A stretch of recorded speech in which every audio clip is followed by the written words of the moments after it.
Mr. Speaker, sir, and honorable members, may I remind the witnesses that is still under oath through the chair. Thank you. I'm aware I'm still under oath. Thank you. Can I continue? Mr. Munene, may we proceed from where we had stopped, but we'll be moving to the second issue. The motion for impeachment before the Senate, the second issue accused of the governor is failing to appoint chairpersons of the Meru County Revenue Board, Meru Microfinance Corporation, Meru Youth Service Board, and Meru County Investment and Development Corporation Board. What's your response to that, Mr. Munene? Thank you, Mr. Speaker and honorable members. The governor has been accusing of failing to appoint the chairpersons of the Meru County Revenue Board, Meru Microfinance Corporation, Meru Youth Service Board, and Meru County Investment and Development Corporations as required by the law. I wish to state that by virtue of the information that has come within me, that's an allegation that is not true. The County Secretary, by a letter dated 18th June 2023, forwarded to the County Assembly the name of Japhet Dumba Indinji as a nominee chairperson of the Meru County Revenue Board.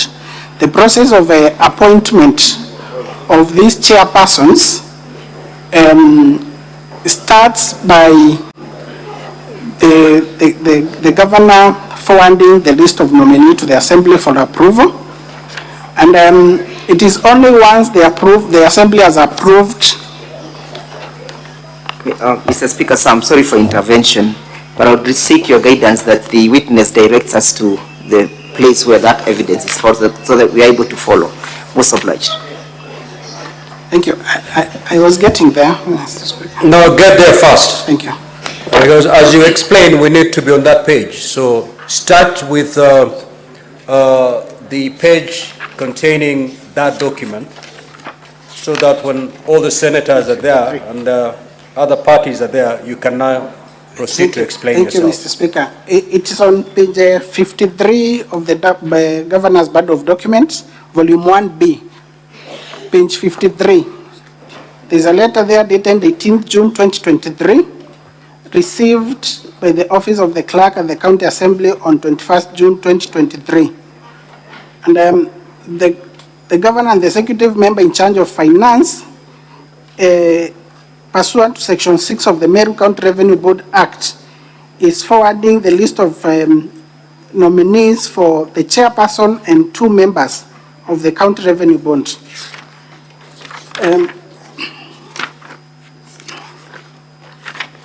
Mr. Speaker and honorable members, page 57 of the same bundle of documents, it's a letter dated 21st June 2023, received in the office of the Clerk of the County Assembly of Meru on the same date.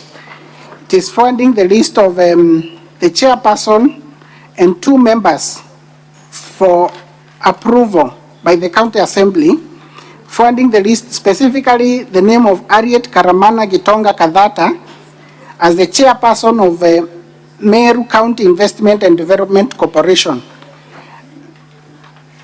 Mr. Speaker, honorable members, page 58 of the same bundle of documents is a letter dated 21st June 2023, forwarding the list of chairperson and members, nominee members, for approval by the County Assembly pursuant to Section 6 of the Meru County Youth Service Act. That letter has been received on 21st June 2023, and of importance is that the name of Kimathi Mutembei Dennis is the chairperson that is being, the governor is seeking approval so that she can appoint.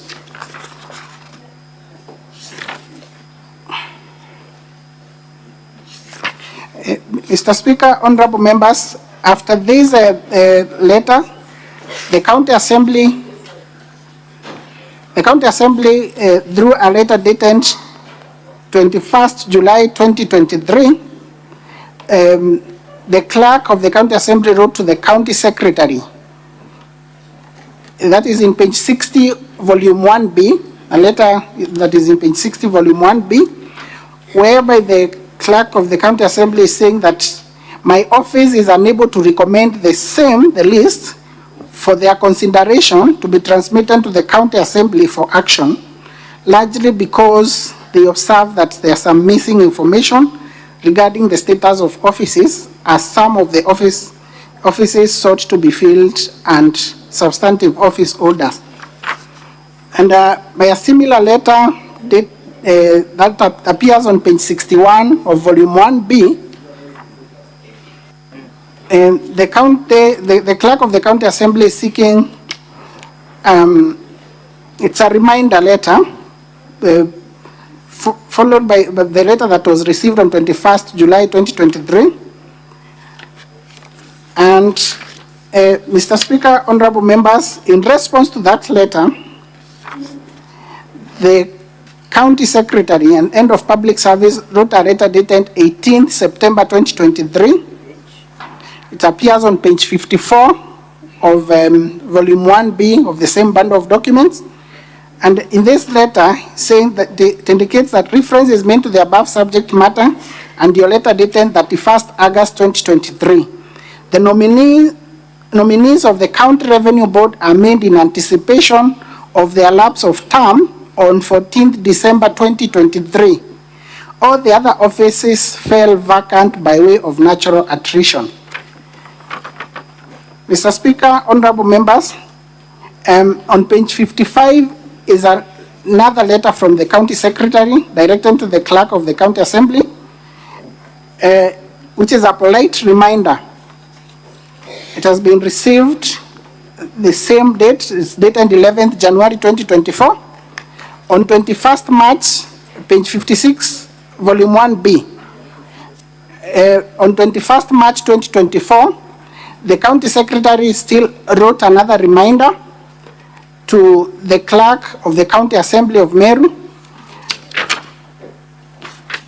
and subsequently, Mr. Speaker and honorable members,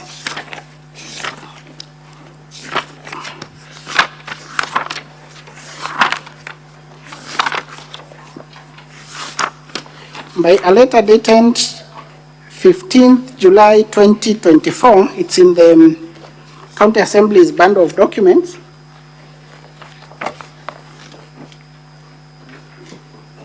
Volume 1.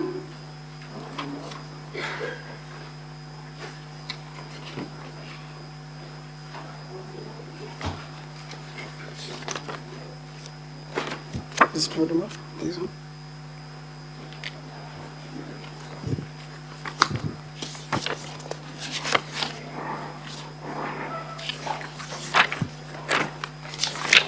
As you check on that, Mr. Munene, is that a demonstration of compliance from High Excellency the Governor? It is a demonstration of compliance, and of importance is that the letter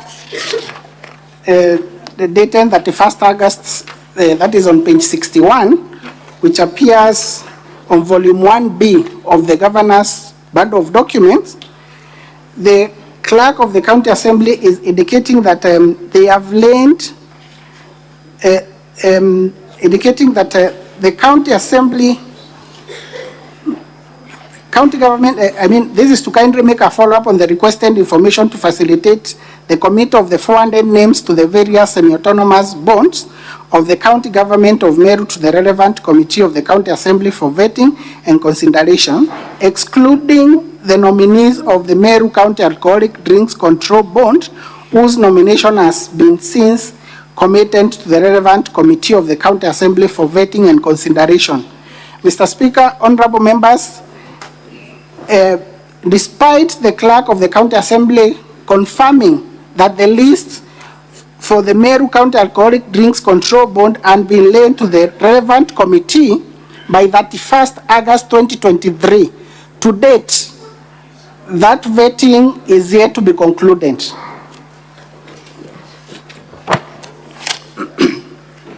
Mr. Speaker, honorable members, volume 2 of the County Assembly documents, page 60, is the letter I was referring to, dated 15th July 2024. And in this letter dated 15th July 2024, the county secretary is indicating that is making a follow-up of those, the position of the nominees, whether they have been approved or not, and indicates that to date the county assembly has deliberately failed to approve and or communicate its rejection of the nominees to the county executive despite constant reminders. Despite constant reminders. This is a letter dated 15th July 2024, and my emphasis, Mr. Speaker, honorable members, on that statement, despite constant reminders, is because I'm aware that yesterday the clerk of the county assembly appeared before this honorable house and indicated that the letters, the three letters that I have mentioned, that is the letter dated, the letter appearing on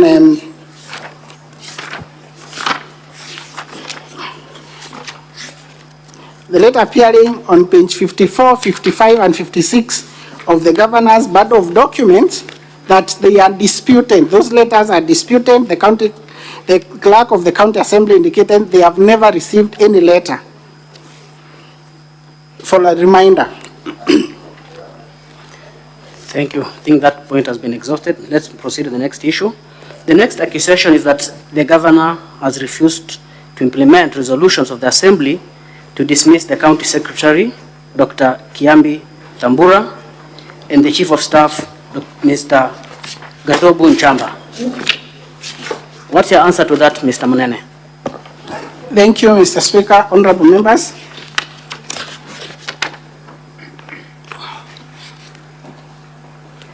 The governor has been accused of refusing to implement the resolution of the county assembly requiring the dismissal of the county secretary and the chief of staff.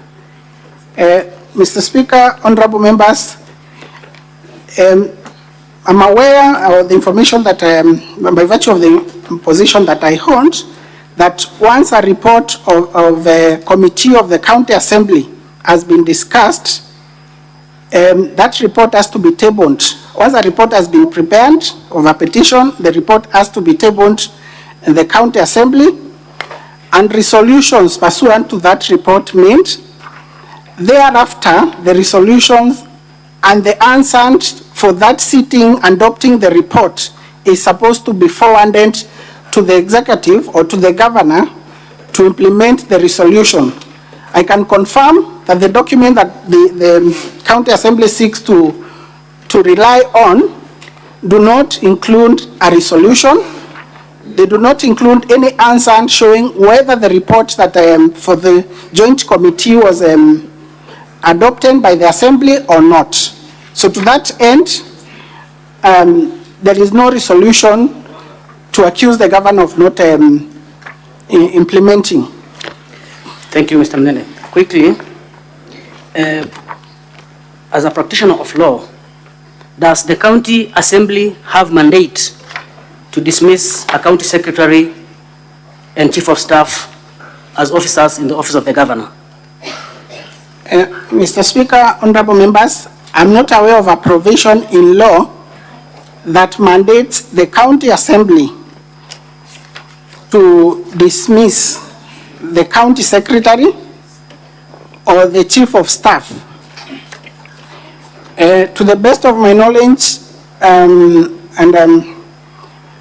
in reference to a decision of Kilifi High Court in Owen by the Kilifi County government, the former county secretary of Kilifi County, the decision of that case indicates that the county assembly can only move a censure motion against the county secretary. The provision of the law, section 44 of the county government, talks of removal of the governor, the removal of the county secretary by the governor. That the governor may remove the county secretary in pursuant, subject to the terms and conditions of the contract of service. Thank you, Mr. Munene. The next question will be, the governor has been accused of illegally dismissing Dr. Ntoiti CEO of County Revenue Board, Paul Mwaki, CEO Liquor Board, Kenneth Kimathi Mbae, Managing Director, Meru Microfinance Corporation, and Josephine Kithure, CEO, MEWAS, in usurpation of the powers of the appointing authorities. What's your answer to that, Mr. Munene? Thank you, Mr. Speaker, honorable members. First, to note that this is a ground or particulars that were presented before the previous impeachment motion, in which I appeared as a witness before this honorable Senate, and I can confirm that this was one of the grounds. And the allegation that has been made is not true. The governor did not dismiss Dr. Ntoiti, Paul Mwaki, Kenneth Mbae, and Joseph Kithure, but Dr. Ntoiti resigned. Paul Mwaki served his term, which his contract ended on, I believe, 15th December 2023. Kenneth Mbae left, actually abandoned. In that matter, the decision that they are seeking to rely on, you realize that Kenneth Mbae did not return back to work after the court quashed the county secretary, the former county secretary's letter sending Kenneth Mbae on compulsory leave. He did not resume his work, so he abandoned work. And Joseph Kithure served his term to conclusion, until it was terminated by lapse of time.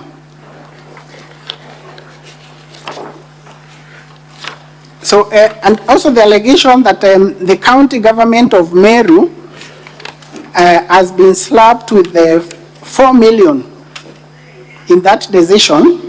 It is not true. It is not a correct observation. The county government, Mr. Speaker, honorable members, is not a party to that employment and labor relations dispute. And in the same decision, in the same order, the general damages that were granted of cumulative general damages of 1 million. Perhaps very quickly, Mr. Munene, if you could refer the House to the specific documents they wish to rely on. Mr. Speaker, honorable members, page 68 of the bundle of documents, volume 1B of the governor's bundle of documents,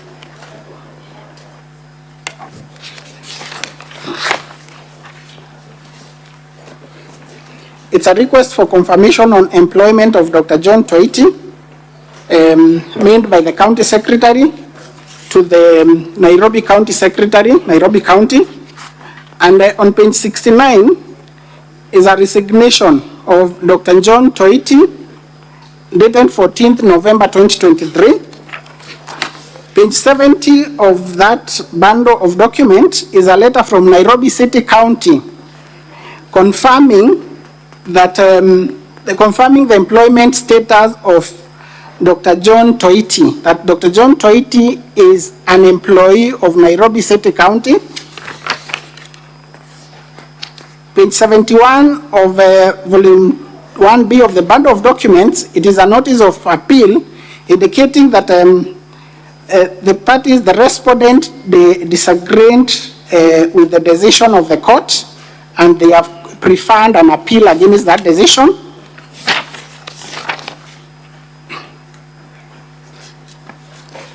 Mr. Munene, I think that is sufficient. I'll move to the final issue. The governor has been accused of having a bloated workforce in his office. What's the response to that, Mr. Munene? Mr. Speaker, honorable members, I confirm that there is such an allegation of bloated workforce, and that allegation, there was a similar allegation in the previous motion, in which I also appeared as a witness, whereby the governor is accused of having a bloated workforce.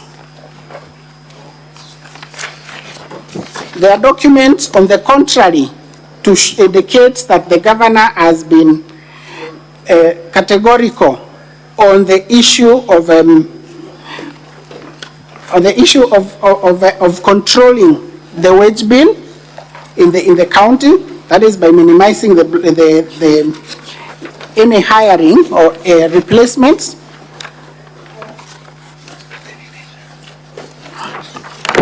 Through the assistance of my advocate, I want to get to that page. This is employment.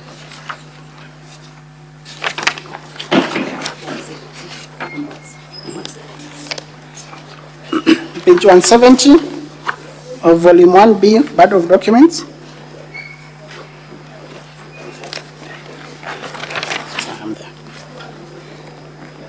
This is a letter from the secretary. It's an internal memo from the secretary, County Public Service Board, to the Chief of Staff. It is dated 17th October 2023.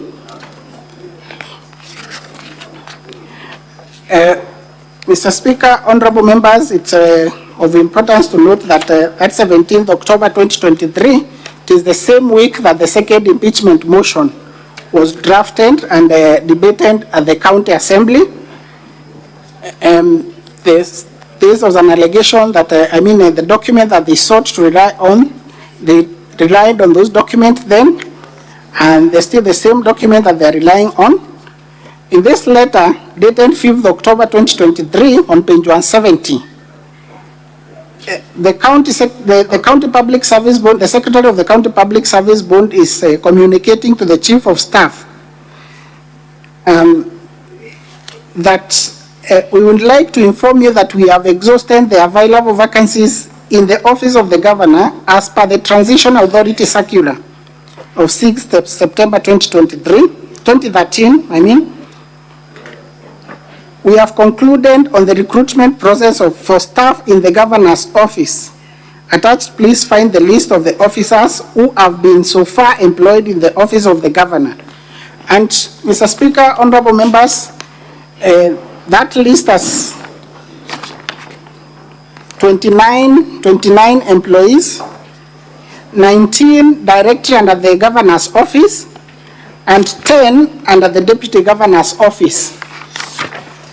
Surprisingly, Mr. Speaker, honorable members, by a letter dated 6th October 2023, that is the following day, the first letter is dated 5th October 2023. The second letter comes on, it's dated 6th October 2023, but delivered on 5th December 2023. That is after the impeachment motion. The first letter is dated, appearing on page 170, is dated 5th October, but was sent to the Chief of Staff on 17th October when it is received. The second letter is dated, appearing on page 175 of the same bundle of documents. It is dated 6th October 2023 and received on 5th December 2023. Page 175, volume 1B of the governor's bundle of documents. This letter, the bond has appointed Gitobu Tunu Gatweri as an administrative officer to replace Ellen Bahati Matilu, who left service. She will be placed in the deputy governor's office.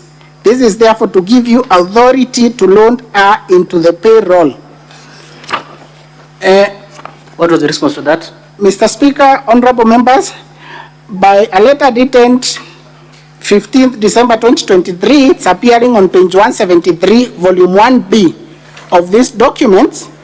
The Chief of Staff responds on authority to loan in the payroll and indicates that it has been brought to our attention that by a letter dated 6th October, you have ordered the Chief Officer in charge of Public Service Management to loan a certain Gitobu Tunu Gatweri, whom you have apparently appointed as an administrative officer, employee under the office of the governor. This is a protest letter, and on page 174, the letter runs to page 174 of specific importance before this honorable Assembly and Mr. Speaker, honorable members, is that the Chief of Staff says, be reminded also that solely the governor has previously and including in the recent impeachment proceedings, both the brunt of allegations of bloated workforce under the office of the governor, and is not willing to preside over further appointments and overloading of the payroll as suggested by your latest communication. And in the same memo is saying that be advised that there is an administrative officer at the Deputy Governor's office who was deployed and has been there from 23rd February 2023. So the governor is resisting any addition. Thank you, Mr. Munene. I think you have been clear beyond peradventure. Mr. Speaker, sir, I'll close there in chief. You'll wait for questions, Mr. Munene. Okay, Council for County the Assembly. witness seems to have one more issue to clarify as counsel of Very well. Mr. You may Speaker, proceed. honorable members, there is also an allegation that has been raised on the issue of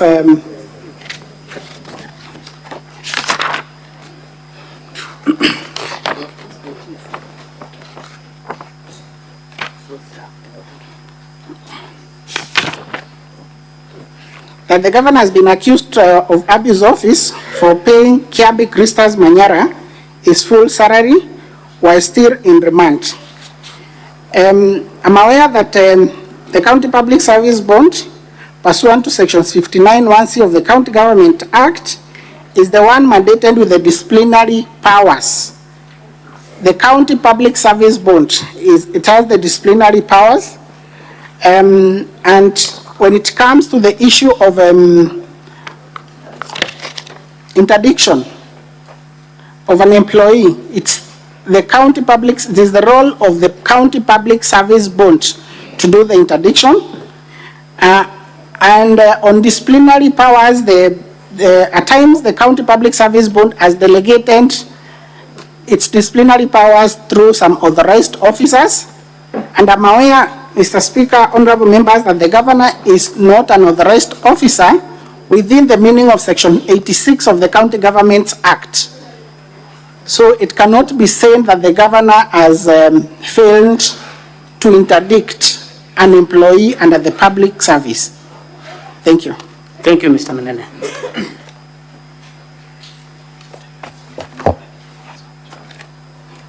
For the record, Mr. Speaker, my name is Mwangaza. I'll be taking about 10 minutes in cross. Bwana Dixon.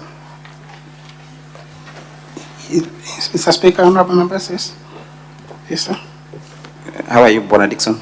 I'm fine, thank you. I refer you to your affidavit at page 24 of your documents, specifically paragraph 3 of your affidavit. You report the issue of the revocation of the appointment, correct? Yes.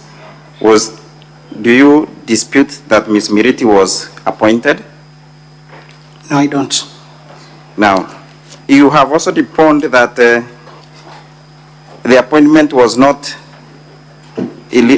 legal, and you have deponed the issue of revocation of the appointment, correct? Correct. And it is your evidence that the revocation was pursuant to the legal advice. Correct. And you're on record that the legal advice was done both by yourself and the alleged legal advisor. Correct. Now, have you brought to this Senate an original copy of that legal advice? No. Do you have even a certified copy? No. Now, I take you to that legal advice, Bwana Munene. The legal advice is to be found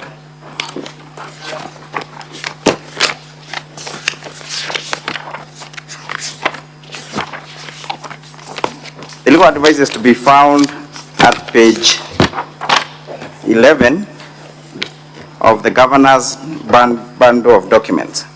Yes. Volume 1B, honorable members. Now, in that legal advice, legal opinion, Bwana Munene, page 11 of the governor's response, volume 1B, marked as KM5. That legal advice, Bwana Munene, do we have someone signing off as who is the author of that document? At the last page, page 12. It indicates legal advisor. Do you have it reflecting the name? No, it does not reflect the name. It doesn't reflect the name of either the alleged legal advisor or your own legal or your own name, does it? It does not.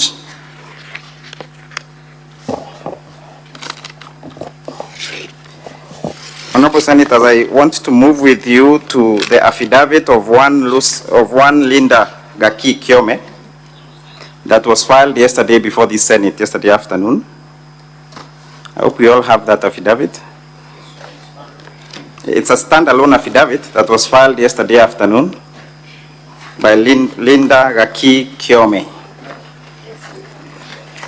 Now, Mr. Munira, do you have that affidavit?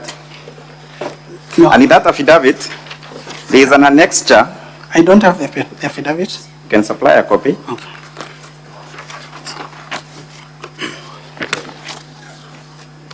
Please look at the last annexure that was applied by Linda Gaki Kiome, the notice of intention to terminate your contract. Do you have that copy, Mr. Munene? Yes, I am there. Can you read the second sentence, paragraph that starts with the word, the reason for termination? The reason for termination is due to your perennial unavailability to offer legal advice as and whenever the governor requires you. The second sentence, the sentence preceding, before that, or after that?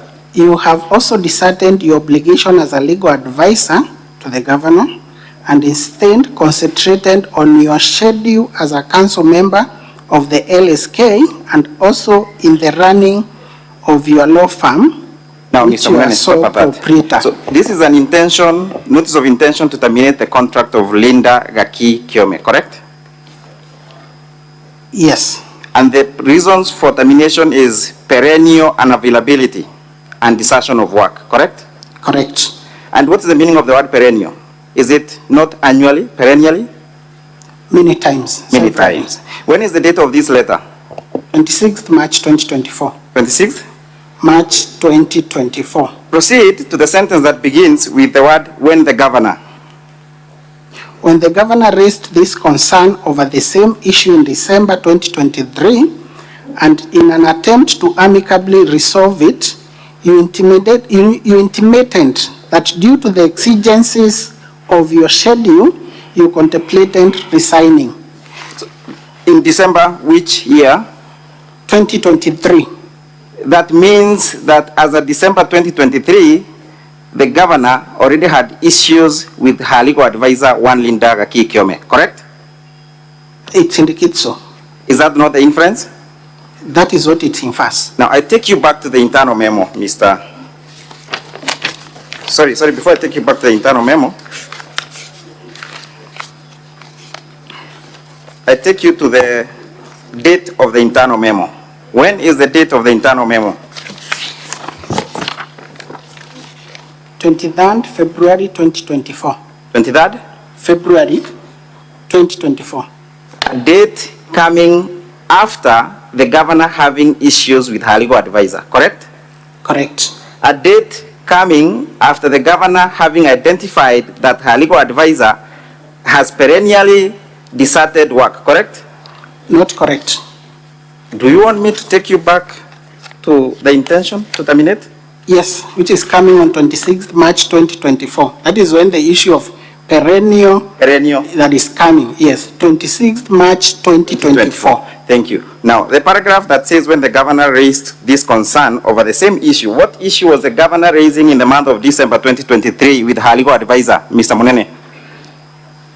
Is it not the issue of perennial unavailability and desertion of work? It talks about exigencies of the schedule and contemplating. Yes, it is. Is it not the issue of perennial unavailability and desertion?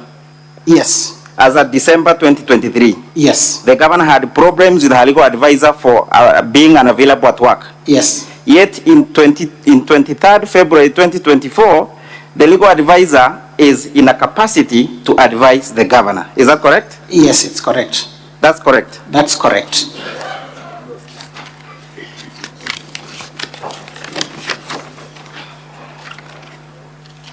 Now, if we are to look at the veracity and the legality of that opinion, Mr. Munene, which you have admitted that you did indeed give or issue, and as an advocate, what's the legality of that opinion in light of Section 58.5 of the County Government Act? Can I take you there, kindly? Yes, sure. Section 58.5 is to be found at our volume 3, the County Assembly Bundle, volume 3.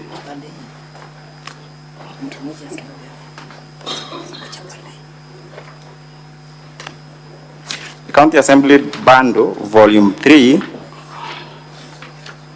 at page 51. At page 51. Page 50 and page 51, section 58 is about composition of the County Public Service Board. Mr. Munene, can you kindly read section 58.5 of the County Government Act? I am not there yet, so if you could be assistant with a copy. Kindly. Thank you. Page 51.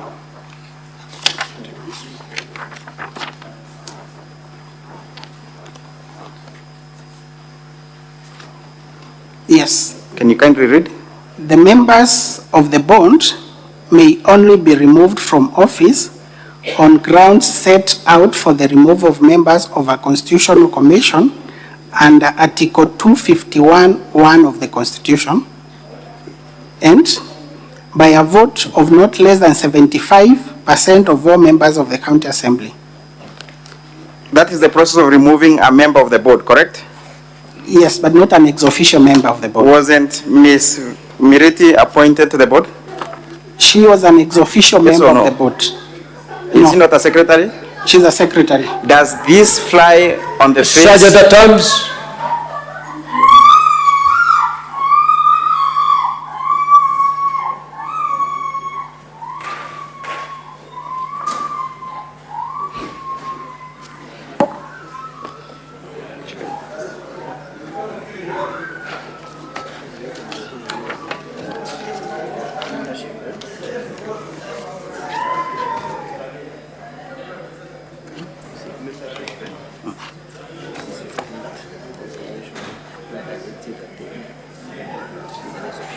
Sergeant at arms, is everything okay?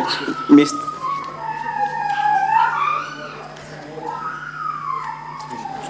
I hope my time was post, Honorable Speaker. Now, Mr. Munene, it's your evidence that the... Just hold on, Council. Sorry, Mr. Speaker.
Thank you, Mr. Speaker. Now, Mr. Munene, it is your evidence that the secretary is an ex-officio member. Yes, Mr. Speaker. Can you kindly look at page 50 of the same volume 3 band of the County Assembly, section 58(1) on the composition of the board? Are you there? Yes, I am there. What is the composition of the board? The County Public Service Board shall comprise a chairperson appointed in accordance with section 58A, at least, C, specifically C, go to section 58, subsection 1C. I'm on 58, at least 3 but not more than 5 members appointed in accordance with section 58A, a certified public secretary. A certified? Public secretary. So is a certified public secretary a member of the board? An ex-officio member. But a member of the? An ex-officio member. Where is the issue of ex-officio on section 58(1)C? Because Constrain yourself to that section. Is a secretary a member of the board? Yes or no? yes, Now, in respect of section 58(5), is the procedure depicted under section 58(5) the procedure for removal of the secretary?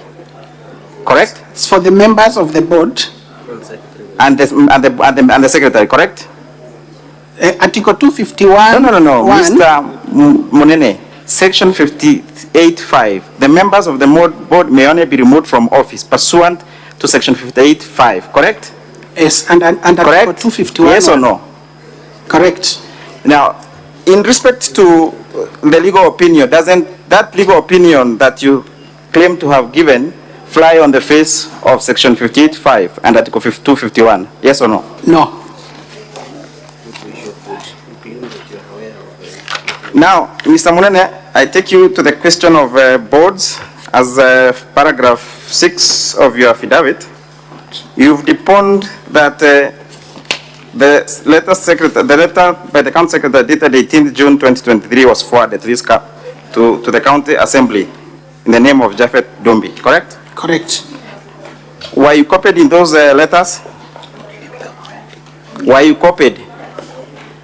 Take me to the letter, I'll confirm whether I was copied or not. Honorable Senators, the said letters are to be found at volume 1B of the governor's. Order, honorable senators. There is a lot of loud consultations. Kindly, let's hear the witness in silence. Volume 1B, the governor's bundle, is marked as KM9A at page 53. Yes, I am not copied in that letter. That letter dated 18th June, are you copied? I am not. How did you become aware? By virtue of my position as a county executive committee member. How did you become aware? Were you copied? I am not copied in the letter. How did you become aware with the information? By virtue of my position in the county executive. Who informed you? Yeah. Who informed you? The county secretary. Is he testifying in this Senate today? No. Now, there was a response that you responded to the various requests by the county assembly, particularly the letter by the clerk seeking clarification on the missing information. That letter is to be found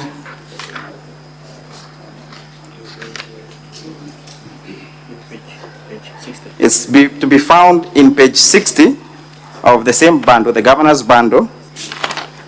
It's marked as KM9H. Yes, I'm there. Is received 21st July 2023. Is a letter by the office of the clerk. Now, Mr. Munene, I kindly refer you to the last paragraph of that letter. Yes. Can you kindly read the last paragraph? Yes. Page 60. The governor's bundle, volume 1B.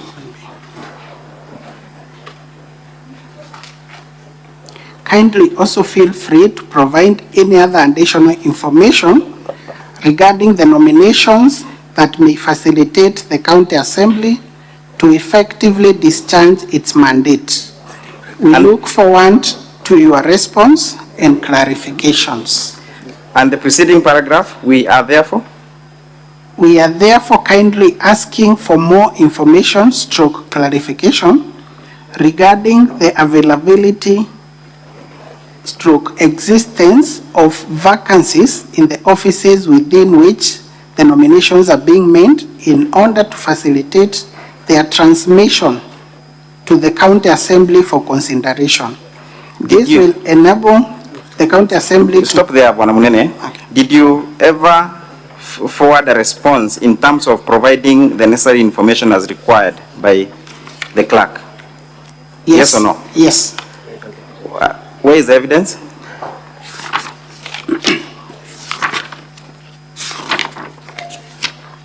Kindly take us the evidence, quickly.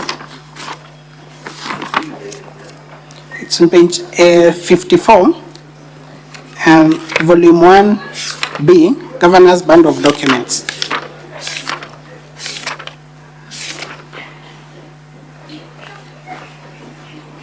Did you provide the evidence on the further and better particulars as sought in terms of further information? It is talking / clarifications. It is providing a clarification. Now, let me take you to our bundle where were you not appointing members of the board to non-existent positions or positions that have already been filled up? No?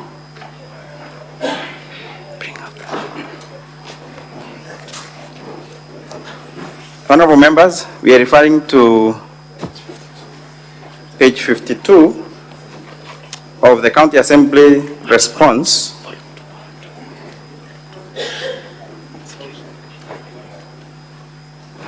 Volume 2, Honorable Senators.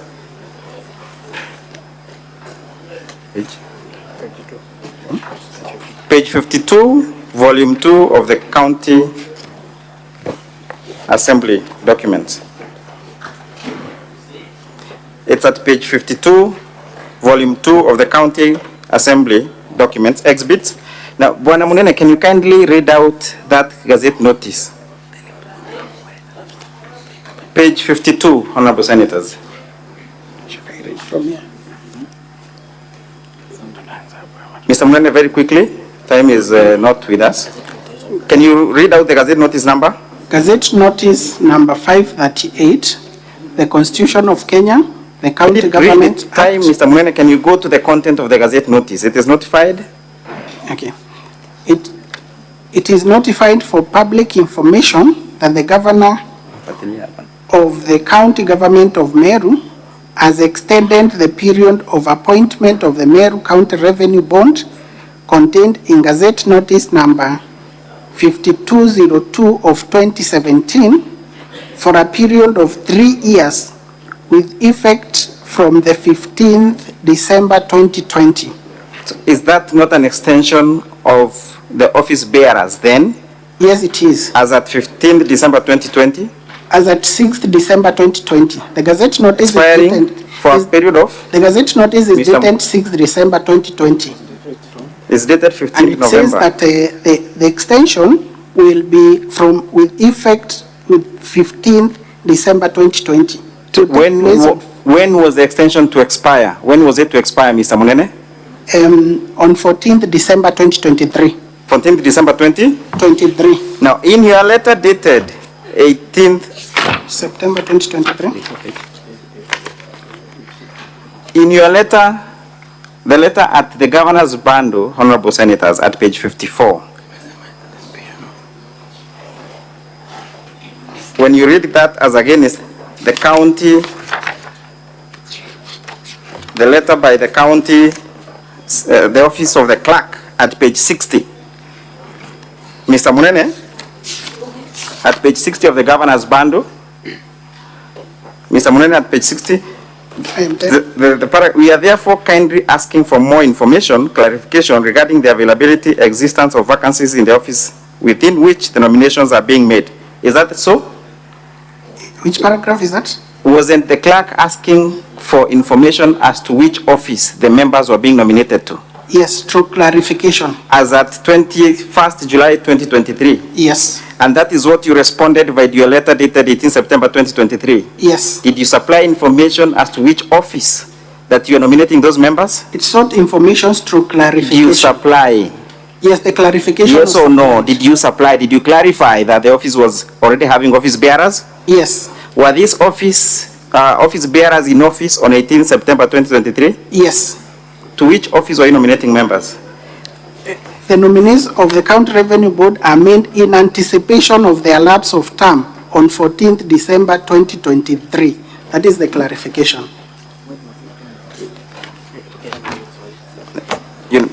Mr. Speaker, I cede my few minutes to my colleague, Mr. Kawira. And Mr. Diego.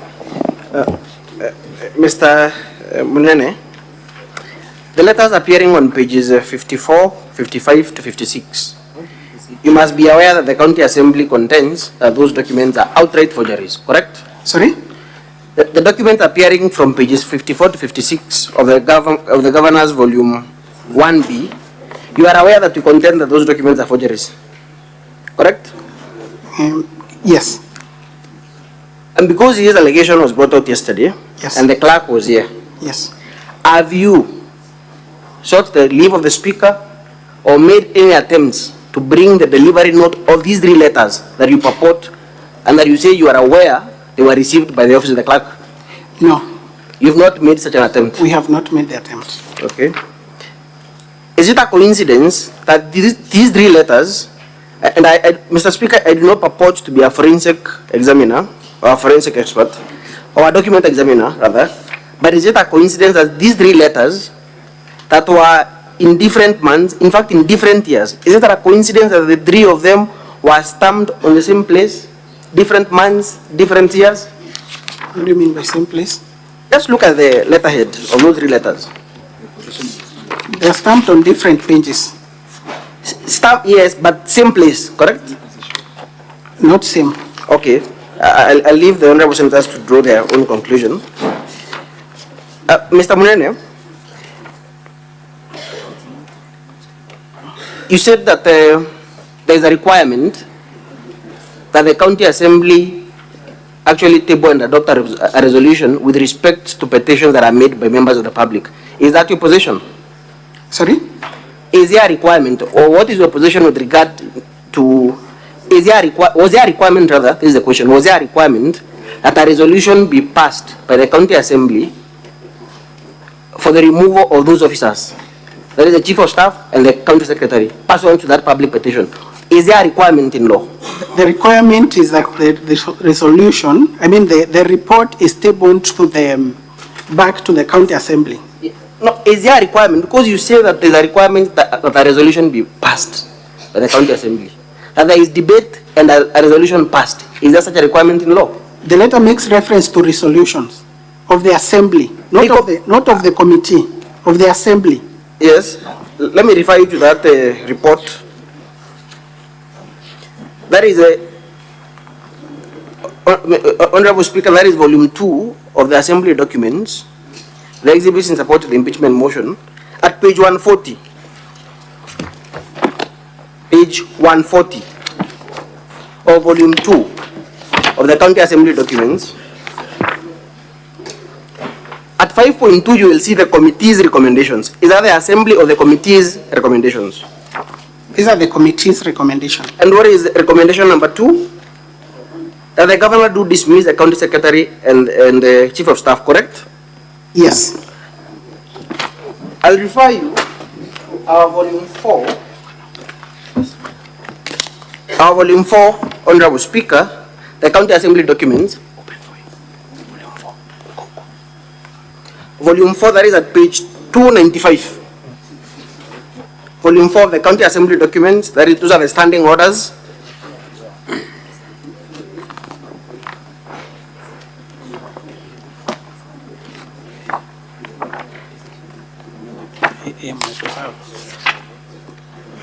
Are you there?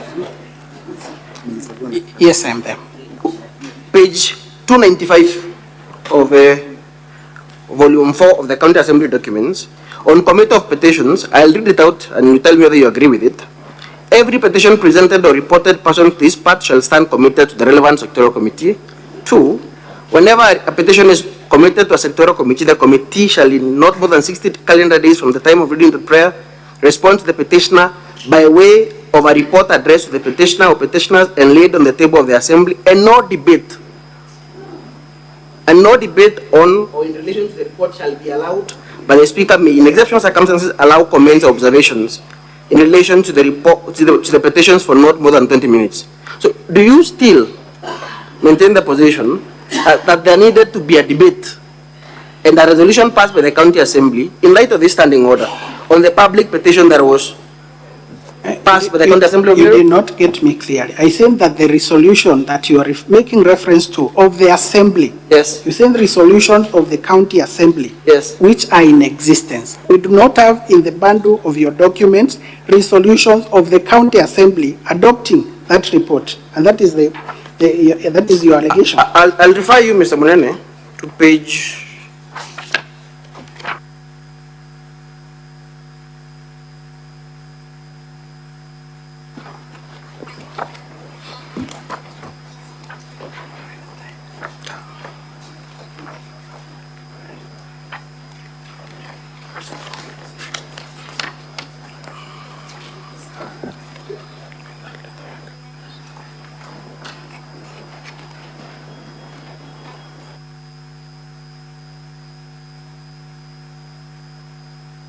Of volume 2, that of volume 2 of the county assembly documents. Honorable Speaker, the first paragraph. Kindly read out that first paragraph. Reference is made to the above mentioned subject matter. The second paragraph. I'm sorry. The second paragraph. On Wednesday, 13th December 2023, during the afternoon sitting, the Joint Committee on Labor, Public Service and Social Welfare and the Committee on Justice, Legal Affairs and Cohesion presented and laid their response to petition number 5 of 2023 by way of a report of their findings on the alleged gross violations of the Constitution of Kenya 2010 and other statutory laws by various county executive committee members and chief officers within the county government of Meru to the assembly. Mr. Munene, what is irregular about this communication by the clerk to the petitioners in view of the fact that that report was laid on the floor? The allegation here is on the county secretary and chief of staff. This particular paragraph I have read does not even mention the county secretary or chief of staff. It is talking about county executive committee fair enough. members. It is the heading. It is a response to which petition? Petition number 5 of 2023, correct? Let me read. It is petition number 5 of 2023, correct, Mr. Munene? Mine is not clear. Honorable Speaker, I think the witness is now filibustering. I'll end it at that. I'll leave. No, he just said his copy is not clear, and therefore he couldn't read it. Just provide him with a clear copy. We conclude this. Very well.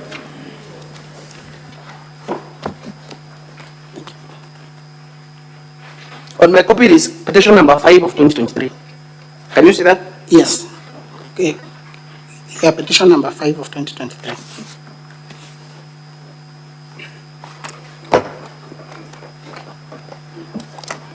Mr. Munene, to the best of your knowledge, is that the petition that was presented by 1611 members of the public? Sorry? To the best of your knowledge, Mr. Munene, is that the petition that was presented by 1611 members of the public with respect to all these officers, chief officers, CECMs? Yes, it is. And the county secretary as well? Unless I confirm. Unless you confirm. Yes. I'll leave it at that, Honorable Speaker.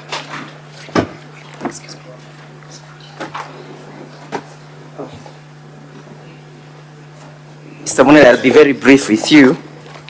Kindly confirm that prior to your admission as an advocate, you underwent a rigorous training in the advocates training program, correct? I confirm. And that during that training, you must have interacted with a topic called legal drafting, correct? Legal drafting? Must have been trained in legal drafting, correct or not correct? Correct. And as such, I refer you to the opinion by the questioned opinion by Advocate Linda. In that drafting, you are taught on how to do legal document, correct or not correct? Correct. For example, you are taught on how to draft a letter, yes? Yes. And any other legal correspondence, correct? Yes. And you are told the characters that must appear on any legal document, yes? Not all.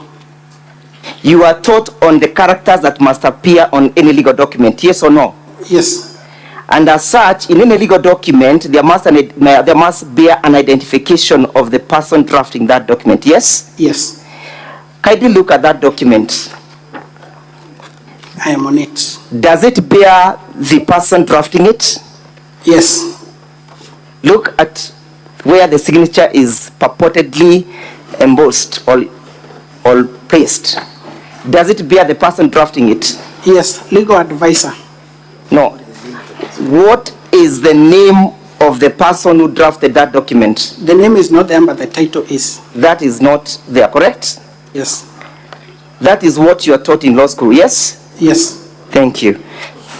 Let me finally ask you one more question. You communicated to the Senate that you also act as a legal advisor, correct? Sorry? You said that you advised the governor, Yes. in conjunction with Linda, on how to deal with that issue of the CEO, correct? Yes. And that you acted as a legal advisor, correct? Yes. What is your job description? What is your job description, Mr. Munene? To advise the governor. What is your constitutional job description? Are you a legal advisor or are you a CEC? I am a CEC. You are a CEC. Yes. Who also doubles up as a legal advisor, correct? That is part of my. I'm asking who also doubles up. Yes. So you have two job descriptions, correct? Part of advice. You have two job descriptions, Mr. Munene. No. Kindly look at the TA, Transitional Authority document appearing on volume 3, volume 2, at page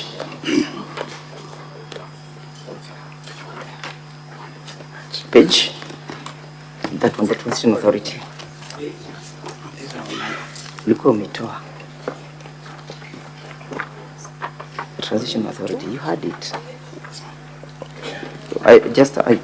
A moment. Page 2, it is page 191.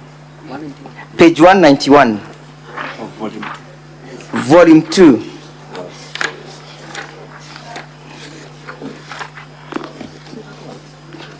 See that one? See here. Okay, just get it. But before we go to that, as I look for it, Mr. Munene, you are aware? Mr. Munene? Yes. 176. Wachana na katiba. Haiko hapo. It's the act. One. Page 178, Honorable Senators. You are aware that there was a transitional authority that was constituted that was to oversee the transition from the local government to the county government, correct? I'm aware. And that during that particular of trying to formulate the county government, they issued a communique dated 16th of September 2013, correct? Correct. And that document creates the offices that were to work under the governor's office, yes? Yes. And that you as a CEC is part of what is contemplated, yes? No, it is not. CC is in the County Government Act. It's not in the transition. Honorable Senators, I'm looking at page 108 or 180 of that document. Yes?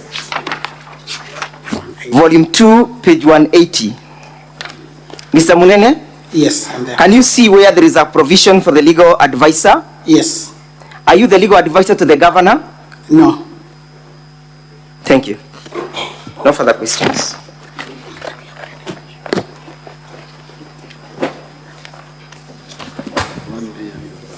The County Assembly, are you done with your cross-examination? Yes, Honorable Speaker. Okay, the Council for Governor, you may re-examine your witness.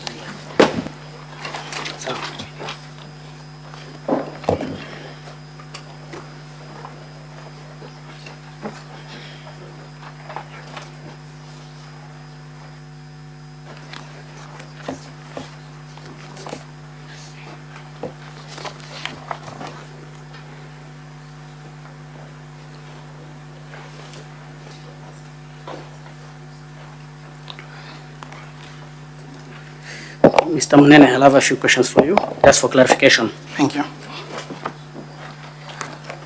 Council for the Assembly starting point was on the governor's legal advisor. Yes. How many advisors does the governor have? 3. We have a political advisor, economic advisor, and legal advisor.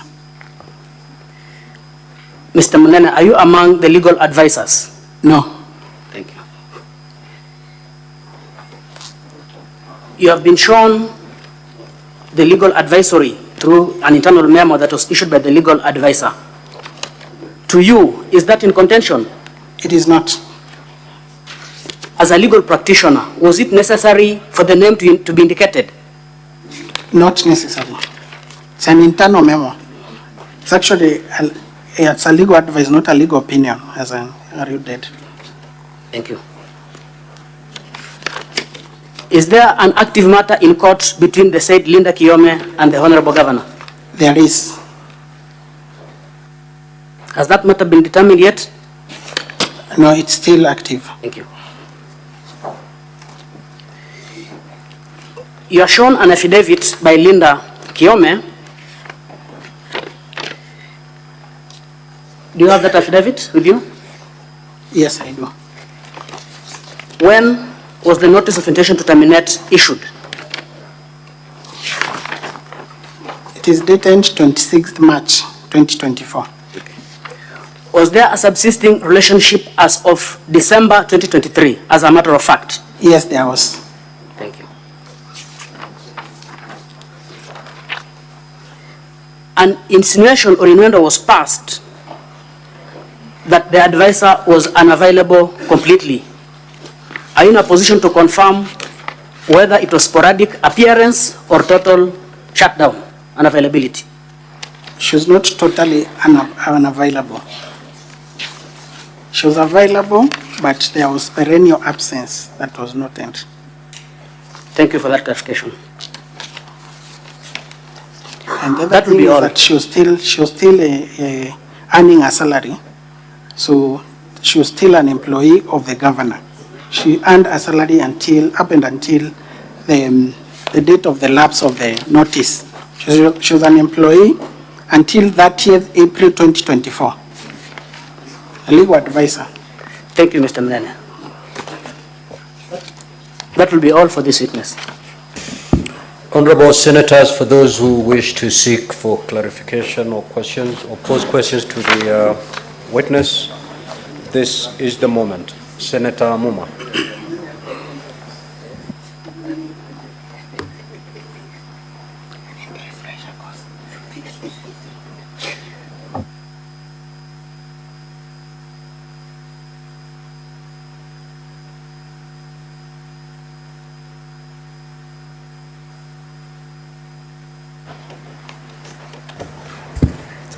Thank you, Honorable Speaker.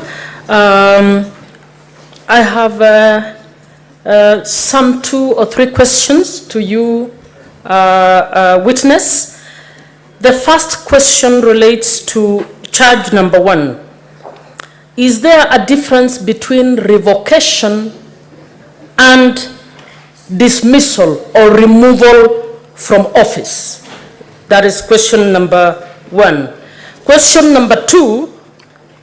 Is the Secretary or CEO of the Meru County Public Service Board an ex-officio member, or they are a member they are a voting member of that board? And then finally,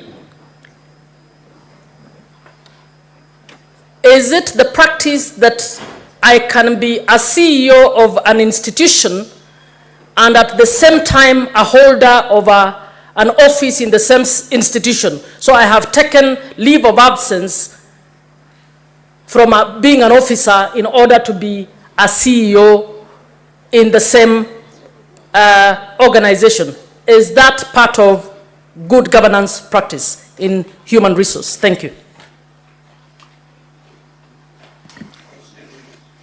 Thank you, Mr. Speaker, honorable member. I start with the first question on revocation and dismissal. Those are, in my opinion, and which I believe is the opinion of the law, revocation is different from dismissal. An appointment is made pursuant to certain condition precedents of qualifications. And the moment the appointing authority realizes that those qualifications have not been met, they have that residual right to recall the appointment, which is technically revocation. It is recalling an appointment. Dismissal, it's a dismissal pursuant to Section 41 of the Employment Act. Thank you. The other question on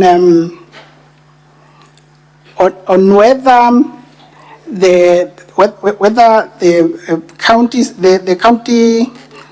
the secretary of the county public service board is an ex officio member or a voting member, I confirm that the county secretary, the secretary of the county public service board does not have a voting right in the county public service board. As such, she is an ex officio member. And Article 251, Article 1 on their removal indicates, excludes actually ex officio member. Says that a member other than an ex officio member may be removed pursuant to that provision. So the secretary of the county public service board is not immune to provision of Section 58. Lastly, it is not good governance practice for a person to take a position of a CEO and continue to be a public officer in the same institution.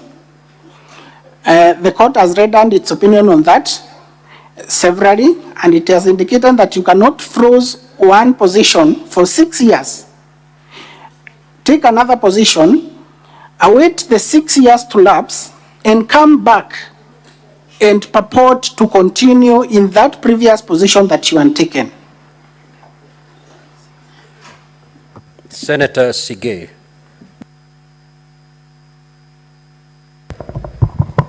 Thank you, Mr. Speaker. Mr. Munene, I derive my question from the two letters that you took us through in bundle 1B, that is the governor's evidence, appearing at page 170 and 175. The first one letter received on dated 5th of October 2023, received on the 12th of October 2023.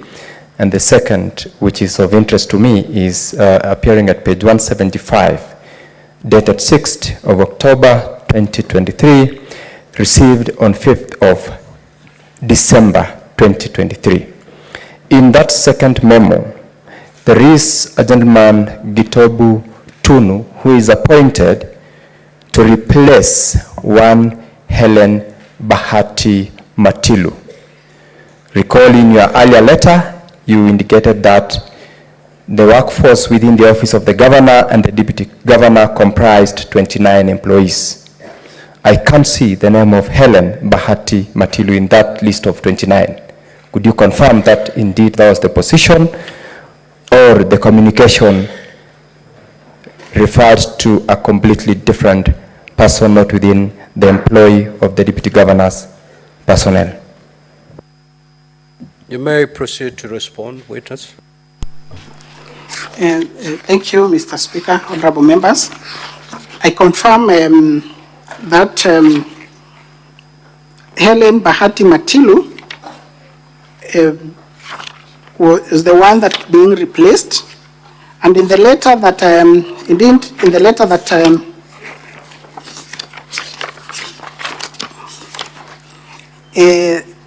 that appears at page 173, it's of importance, the last paragraph indicates that whereas no request for appointment of an administrative officer was made from myself as the Chief of Staff under the Governor and Deputy Governor, be advised that there is an administrative officer at the Deputy Governor's office who was deployed and has been there from 23rd February 2023.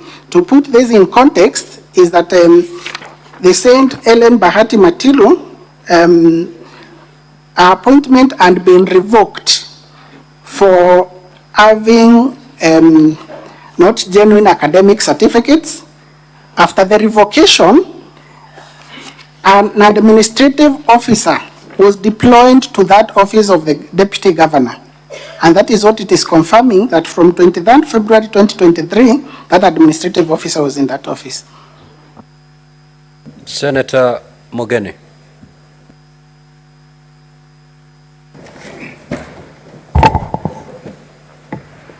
Yes, when I heard your introductions, you said you are county attorney. No. Yeah. Is CCM? Just put the record straight. Thank you, Mr. Speaker. I'm the CCM in charge of legal affairs, public service management, and administration. Okay, that's even better for me. So there is an issue that has always caused problems for us. I just wanted to get clarification from you. Issue of public participation. So as a county attorney, I just wanted you to shed some light to us. When you do public participation, do you use your professional staff as a county, or it's in order for MCAs to conduct public participation on their own and prepare minutes? Maybe you could refer to page 355, volume 5, where I think minutes were taken and recorded by MCA. I've seen it in 340. It appears severally in the report that is before us. I wanted your comment. Then number 2, I just wanted you to look at the same bundle from page 27 all through to page 70. Okay. Sorry, can I kindly get the copy? That is volume 5. I'm sure the lawyers will give you. Thank you. Okay. There are a number of photos. Senator Mogeni, you had not more than 2 minutes. I will, understanding order number 1, give you 1 minute. Have a look at those photos and just confirm to me whether there is, whether the people who did the public participation are staff of the county assembly or it was done by the public members themselves. Finally, I wanted you to respond to the issue that has been coming from court. Public participation need to be quantitative, qualitative, and meaningful. If you go to page 463, the people who attended public participation are given as 3. Page 467, 3 people attended. 468, nobody attended. 471, 5 people. 485, 7. 541, 6. So, as an attorney from the county government of Meru, what would be your comment with the documents that we have where the attendance is given as 3, 7 people? Is that the normal practice when you do public participation? Thank you. Thank you, Mr. Speaker.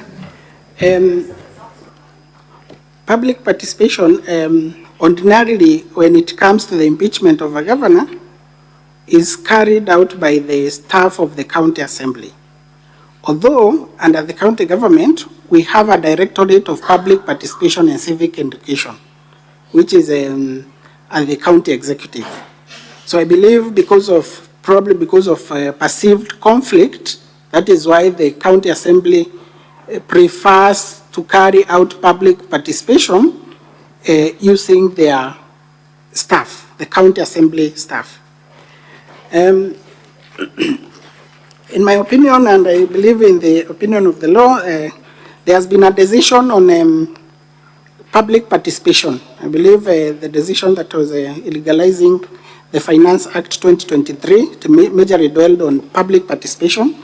It needs to be qualitative, quantitative, and there has to be a report to the parties or to the participants. They need to know what is the outcome of this public participation.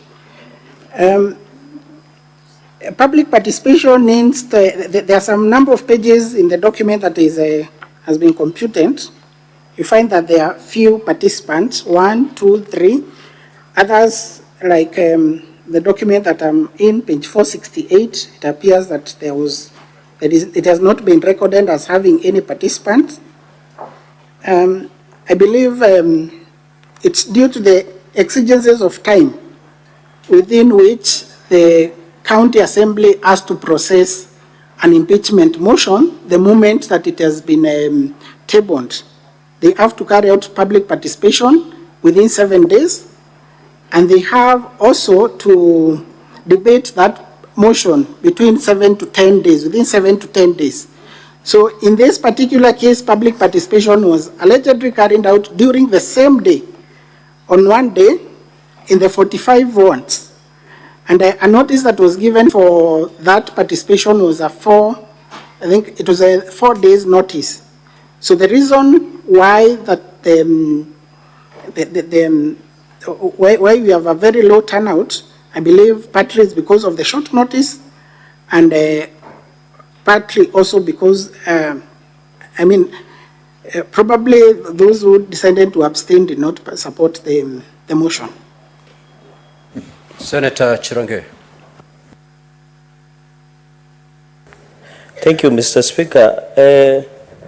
Mr. Witness, in Kanata Dixon Munene, in LSK portal, you have indicated that your workplace is Okubasu and Munene Advocates. Why is it so? And you are CCM of Meru. You are the CCM that has been appointed to serve in Meru. But in your LSK portal, you have indicated that you work at Munene and Okubasu Advocates. Can you clarify that for me? Secondly, on the issue of the legal advisor, yesterday she contested that the legal advice or the letter that was being purported being tabled as the memo, she didn't sign. And in her submission, she said that she needed to brief you before briefing the governor as a legal advisor. Number 3, and finally, Mr. Speaker, sir, when you look at the letter by transitional authority, the governor has been given personal staff. In your affidavit, you have indicated that the governor has pushed to reduce the number of staff. But quick assessment in page 171, 1B, volume 1B, governor has 4 drivers, so I presume he has 4 vehicles, and he has 5 support staff who are not indicated.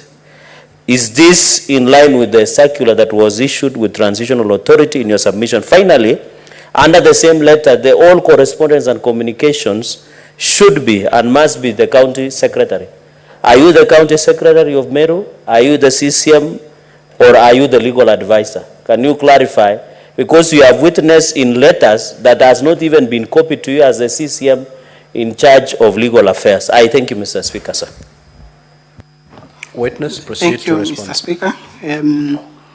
I start from the portal that appears, indicates that I practice in the firm of Okubasu and Munene Advocates.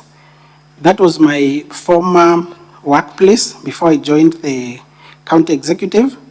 I need to follow up with the LSK to make the changes. I note that they have not been made there. 2, on the issue of, sorry, I seem to have lost the trail of that.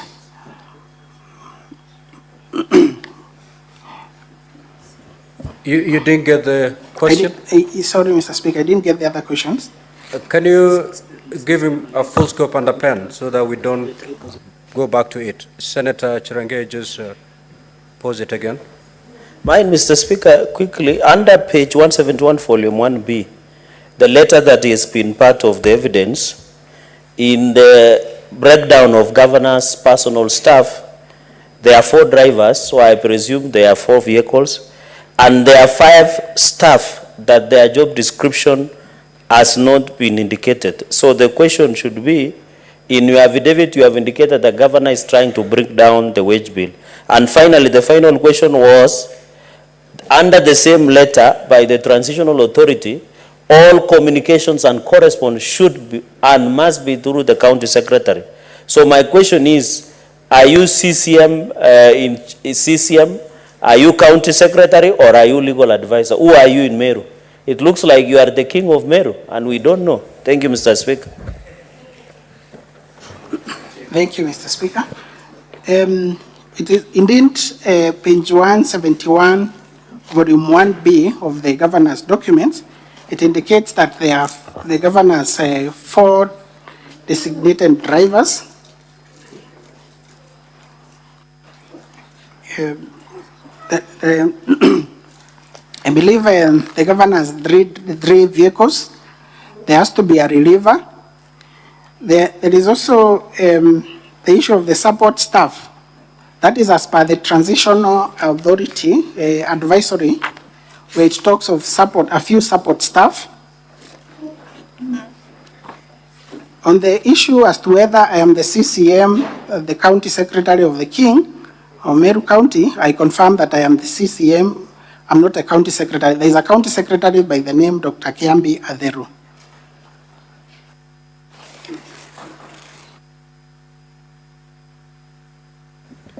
Senator Richard Onyonka.